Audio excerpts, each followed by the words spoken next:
பிதாவே, இன்னும் சற்று நேரத்தில் இந்த மனித உடல் மடியப் போகிறது. அவதிகளுக்கு உள்ளாகி துடிதுடித்து துயர்படப் போகிறது. தங்களின் புதல்வன் அலங்கோலப்பட்டு அவமானத்தோடு ஒரு நீச்சலாக மடிய வேண்டுமா? மனித வர்க்கத்தின் மாசுகளை களைவதற்கு மனுமகனுடைய ரத்தம்தான் தேவையோ? முடிந்தால் இந்த துன்பங்கள் என்னிடமிருந்து அகல வேண்டும்.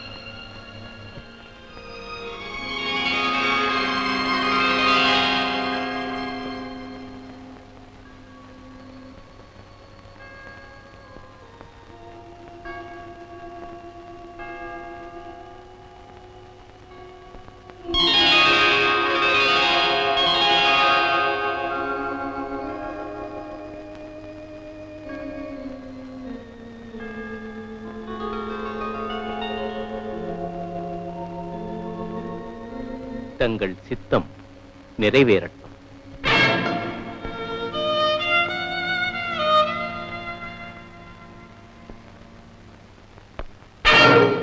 குருதேவர் பிரார்த்தனை செய்கிறார். நான் அருகில் சென்று குருவே வணக்கம் என்று சொன்னதும் பாய்ந்து பிடித்துக் கொள்ளுங்கள். காண்பிக்கிட்ட பிறகும் பிடிக்காதிருந்தால் பிறகு என் மீது குறை சொல்லக்கூடாது. நீங்கள் உறங்குகிறீர்கள். ஆனால் இறைமகனை எதிரியின் கையில் விரைவில் ஒப்படைக்கப் போகின்றனர். நேரம் நெருங்கிவிட்டது. மேய்ப்பவன் சிறைப்பட்டால் ஆடுகள் சிதறுண்டு போகும். குருவே, நான் இருக்கும் போது எந்த எதிரியையும் தங்களிடம் அணுக விட மாட்டேன். தங்களுக்காக என் உயிரையும் கொடுக்க தயார். ராயப்பா, இன்று காலை சேவல் கூவுவதற்கு முன்பு நீ என்னை மும்முறை மறுதலிப்பாய். கர்த்தரே, என்னை அப்படியா நினைத்தீர்கள்? அவர்களும் வந்து விட்டார்கள்.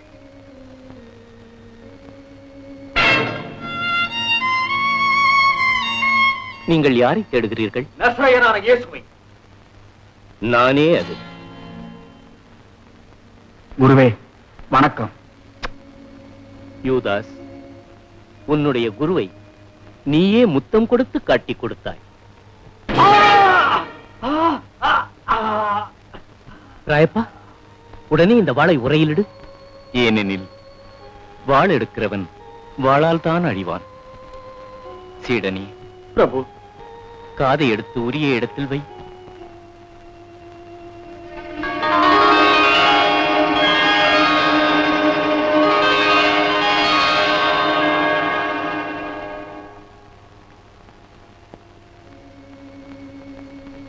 என்னை பிடித்துச் செல்லலாம்.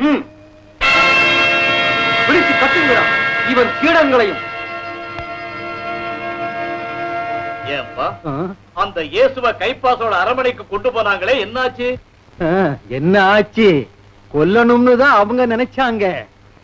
ஆனா கொலை தண்டனை கொடுக்க அதிகாரம் அவங்களுக்கு இல்லாததுனால பிலாத்து கிட்ட தீர்ப்புக்கு அனுப்பி விசாரணை செய்ய சூழ்ச்சி செய்துட்டாங்க. அந்த நல்லவரை என்னென்ன செய்தாங்களோ? ஏய்யா, நீங்க அந்த இயேசுவோட சீடன் தானே? நான் இல்லை. உங்களை நான் இயேசு கூடவே பார்த்திருக்கேனே. என்னை போல் வேறு யாரையாவது கண்டிருப்பீர்கள். நான் இயேசுவை கண்டதே இல்லை. நிச்சயமா நீங்க இயேசுவோட சீடன் தான். நான் அந்த மனிதனை தெரியாது என்று சொல்லியும் மீண்டும் மீண்டும் இப்படி கேட்பதற்கு சத்தியமாக நான் இயேசுவின் சீடன் அல்ல.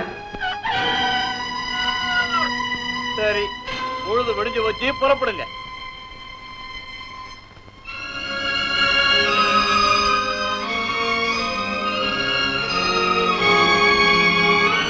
கர்த்தரே, தவறு செய்து விட்டேன். கர்த்தரே, தவறு செய்து விட்டேன்.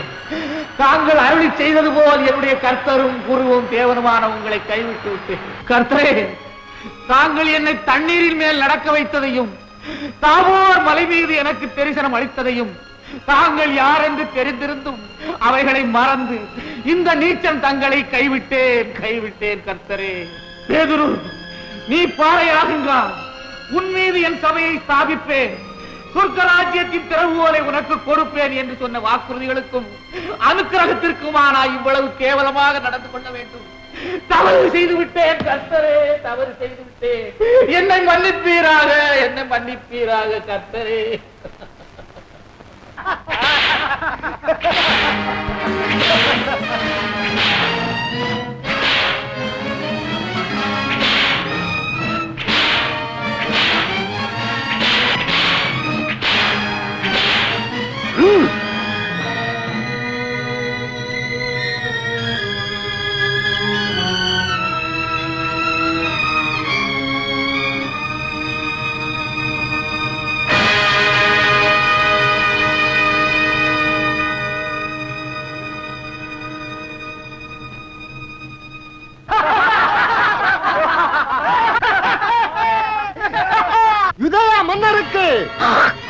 யூதேய மன்னருக்கு யூதேய மன்னருக்கு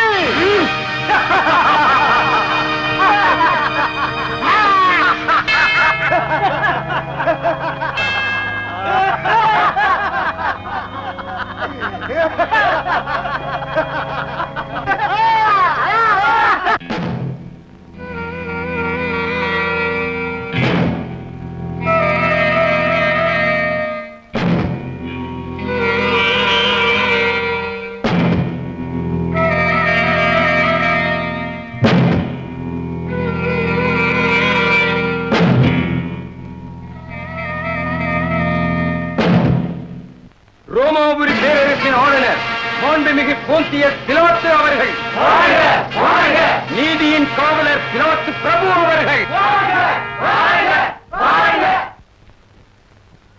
இந்த மனிதனை பாருங்கள். உங்களுடைய திருப்திக்காகத்தான் இவனுக்கு கசையடிகள் கொடுக்க செய்தேன். அதுவே அதிகமான தண்டனை.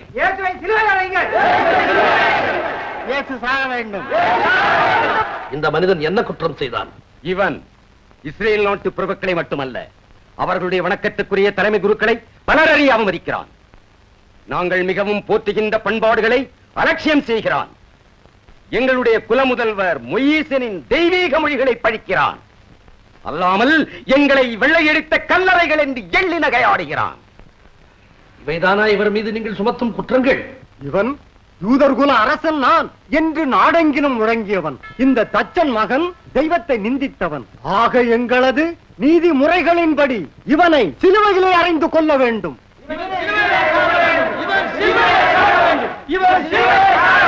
இவரிடம் நான் எந்த குற்றமும் காண்பதற்கில்லை. இவன் சீசருக்கு கப்பம் கட்டக்கூடாது என்றது குற்றமில்லை. இவன் யூத மக்களின் அரசன் என்று கூறியது குற்றமில்லை. நீர் யூத மக்களின் அரசன் தானா? இக்கேள்வி நீராக கேட்பதோ அல்லது பிறரையே விட கேட்பதோ? நான் யூதகுலத்தை சார்ந்தவன் அல்ல என்பதை நீரே அறிவீர். இனத்தவரின் தலைமை குருக்கள் உம்மை ஒரு குற்றவாளியாக எம் முன் நிறுத்தி இருக்கின்றார். எனவேதான் கேட்கிறேன், உமக்கு அரசுரிமை உண்டா? எனது ராஜ்யம் இகத்தில் இல்லை. அங்கனமாயின் என்னை காக்க ஆயிரக்கணக்கில் சேனைகள் இங்கு வந்திருக்கும். அப்படி என்றால் நீர் ஒரு அரசன் தானோ? நீராகவே அதை கூறிவிட்டீர். நான் பிறப்பெடுத்ததும் இந்த மண்ணில் தோன்றியதும் சத்தியத்திற்கு சாட்சி கூறுவதற்கு. இன்னமும் சொல்கிறேன், இந்த மனிதத்தில் நான் எந்த குற்றத்தையும் காண்பதற்கில்லை. ஆட்சிக்கும் ஆண்டவனுக்கும் எதிராக பிரச்சாரம் செய்கின்ற ஒரு குற்றவாளியை உங்கள் முன் நிறுத்துகிறோம். அவன்பால் நயந்து பேசுகிற நீங்களா ஒரு ஆளுநர்? நீங்கள் சீசரின் பிரதிநிதியா அல்லது இந்த போலியின் சீடனா? இவன் சார்பாக ஒரு சிறு விரல் அசைத்தாலும் உங்களுக்கு எதிராக சக்கரவர்த்தியிடம் வழக்குரைப்பதை தவிர வேறு வழி இல்லை. இதற்கென்ன சொல்லுகிறீர்கள்? இவர்கள் சுமத்தும் குற்றங்களை நீர் அறியவில்லை? பேச மாட்டீரா?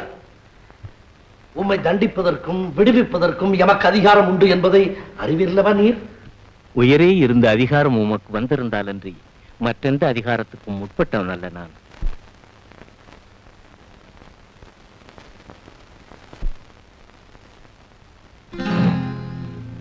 இயேசு மாசற்றவரா இருக்கலாம். அவர் காரியத்தில் தலையிட வேண்டாம். அவரை பற்றி சஞ்சலமான கனவுகள் கண்டேன். அன்பு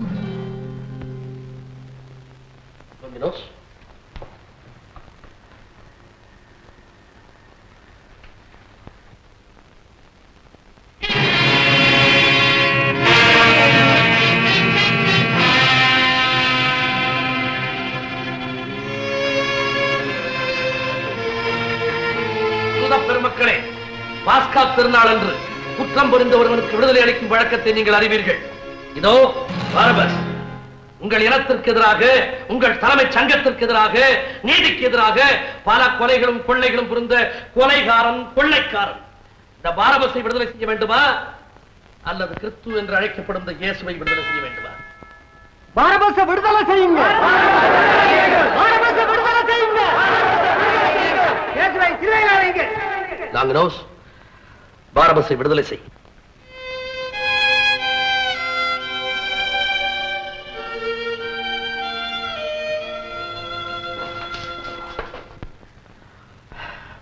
சிலுவையில் இருந்து கொள்வதற்கு இவர் என்ன குற்றம் புரிந்தார் என்பது இன்னமும் எனக்கு புரியவில்லை.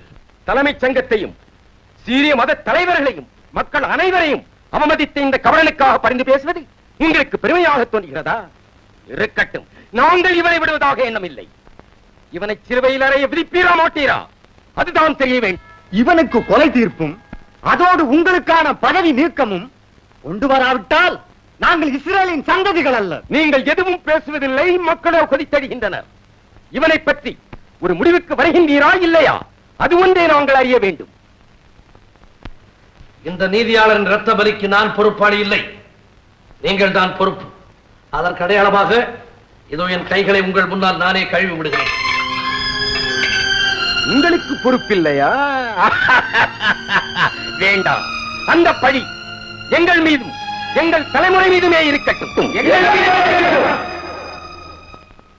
நாசரத்தின் இயேசுவை கொல்கத்தா மலையில் 2 திருடர்களுக்கு மத்தியில் சிலுவையில் அறைந்து கொல்ல உங்கள் விருப்பப்படியே மரண தண்டனை விதித்து நிறைவேற்றும் பொறுப்பையும் உங்களிடத்தை ஒப்படைக்கிறேன். வரலாற்று பெருமைக்குரிய ஆளுநர் சக்கரவர்த்தி பிரதிநிதி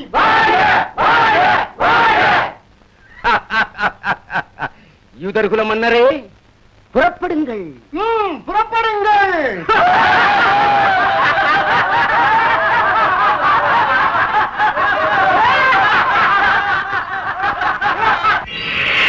அந்தகாரம், எங்கும் அந்தகாரம், உன் மனதிலும் அந்தகாரம். பணப்பேயனே, மிக நீச்சத்தனமாக குருவையே காட்டிக் கொடுத்த மனித மிருகம் நீ. உலகில் வாழ உனக்கு அருகதையே இல்லை. பரிசுத்தருக்கல்லவா நீ துரோகமளித்தாய். யூதாசே, பாவிகளில் பெரும் பாவியான யூதாசே, நீ ஒரு சில வெள்ளிக்காசுகளுக்காக வித்தது யாரை? இதற்கு நல்வழி காட்ட வந்த உன்னதனை, உத்தமனை. ஐயோ பாவி, தீராத பழிக்கு ஆளாகிவிட்ட மகா பாவி. முட்டாள், நீயே அழுகிறாய்.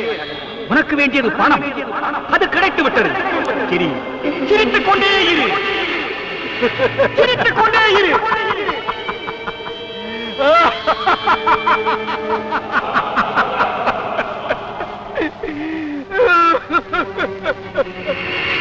இல்லை, இல்லையடா ஈரனே, இல்லை.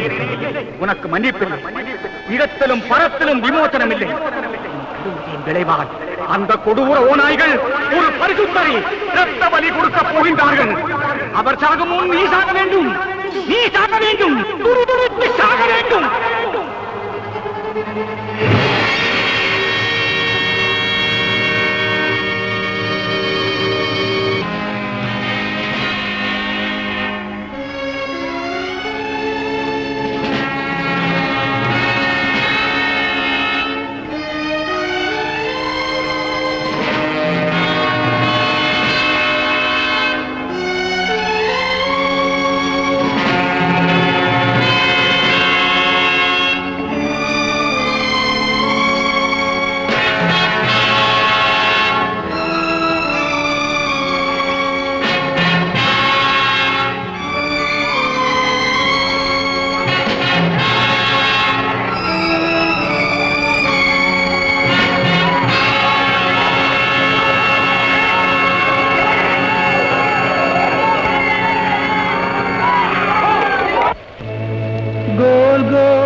செடிகளே மறக்க வேண்டாம் நம் தேவன் மகிமை.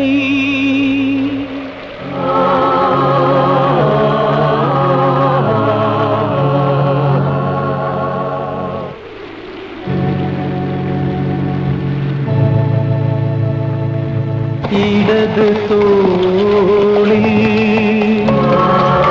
சிலுவையே இடர்கள் நிறைந்த மலையில் ஏறி வருகின்றான் தேவன்.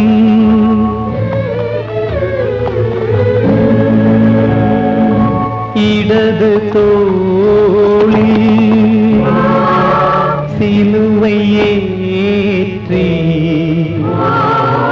இடர்கள் நிறைந்த மலையில் ஏறி வருகின்றான் தேவன். தேவன்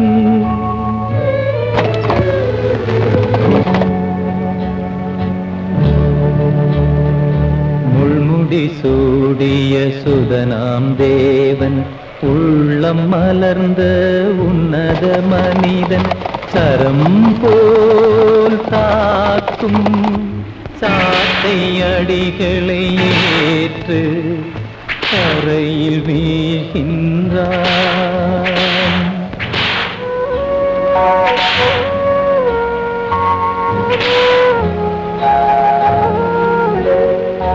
நிமிர்ந்து நிற்கும் கல்வாரி மலையில் நலிந்து செல்லும் மைந்தனின் பயணம் பார்த்திடும் கன்னிமாதாவின் கனிவான மனம் கடல் போலானது.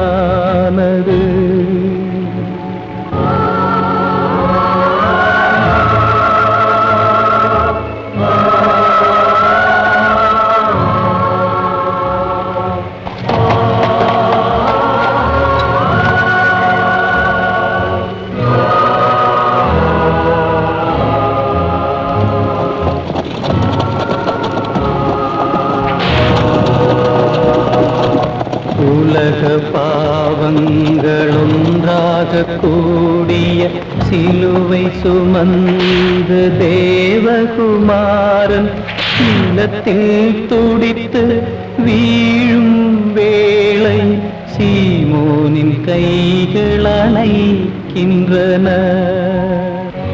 திருமுகம் முழுவதும் வடிவது குருதே, உடலின் வேர்வை இறைவனின் கண்ணீர்.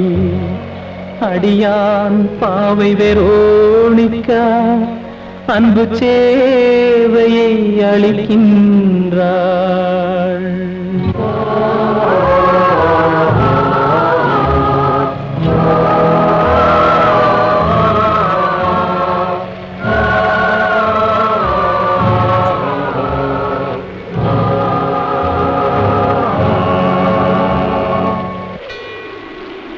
எருசலேம் பெண்களே, நீங்கள் என் பொருட்டு கண்ணீர் வடிக்காதீர்.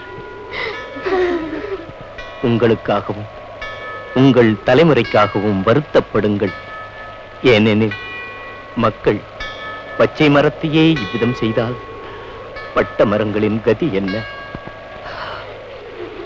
தரணியில் தர்மமும் நீதியும் உரைத்த தலைவனாமெங்கள் தேவனின் தாமரை பூவான கைகளில் ஆணியடித்தார்.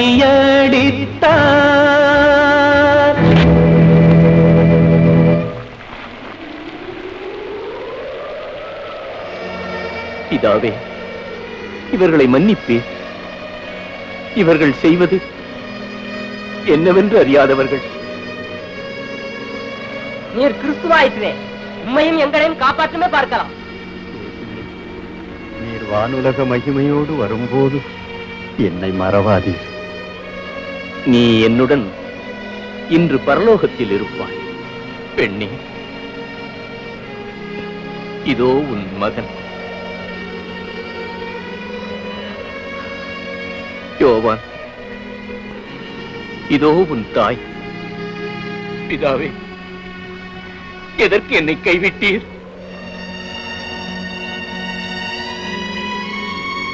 எனக்கு தாகமாக இருக்கிறது.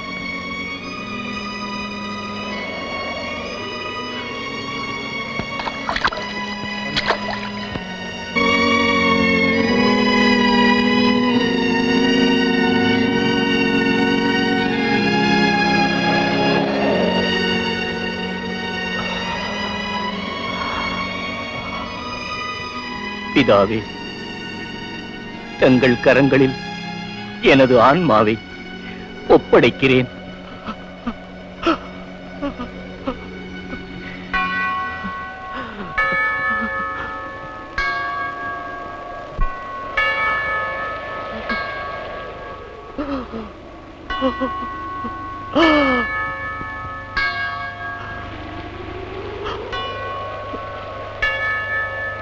எல்லாம் பூர்த்தியாயிற்று.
இன்னைக்கு ராப்பொழுத கழிச்சிட்டா சுகமா படுத்து தூங்கலாம்.